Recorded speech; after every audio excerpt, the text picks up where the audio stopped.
Everyman opens as a messenger announces to the audience that they are about to see the story of the summoning of every man by God to a reckoning.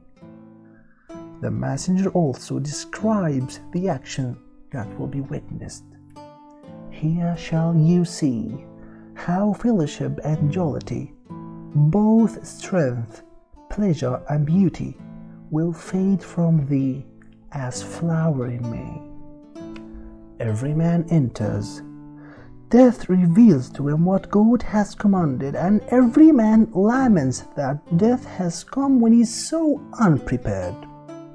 When every man asketh whether he must make the journey alone, Death replied that he may take anyone with him who would consent to set out on such a journey.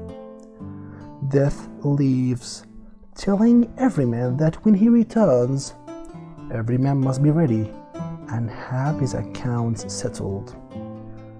Every man sets about finding companions for his journey.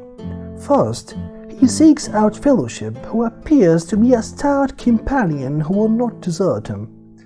In fact, Fellowship states that he will go anywhere with every man in his trouble, even to the bounds of hell itself. However, when every man reveals the nature of his journey, Fellowship refuses to go. Every man realizes about what he has learned from the encounter. His kindred and cousin enter, and every man feels that the ties of blood will remain strong in the face of the journey of death.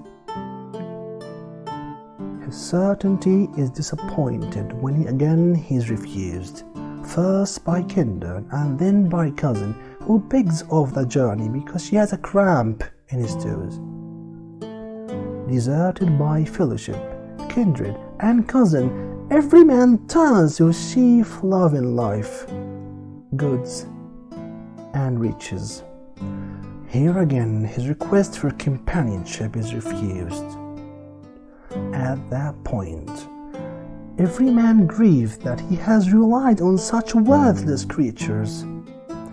He is beginning to learn the lesson taught by the presence of death.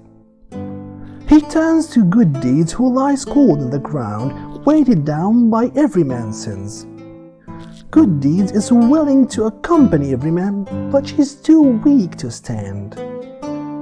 Good Deeds shows every man the book of his works and deeds. In dismay, every man discovered that all pages of his account book are blank.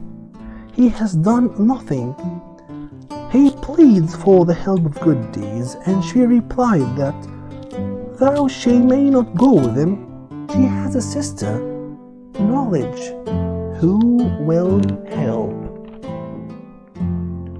With Knowledge arrives and pledges to be every man's guide. Every man said that he is content and thanks God for everything. Knowledge revealed that the first step necessary is to travel to Confession, who gives a scourge to purify every man as he kneels to God in a true confession to atone for his sins. With this purification, Good Deeds gains the strength to accompany every man. Knowledge gives every man one further gift, the garment of contrition, which will bring forgiveness. Only Good Deeds accompanies every man on his journey with death. Every man is greeted by an angel who declares them one of the elect, saying, "Thy reckoning is crystal clear."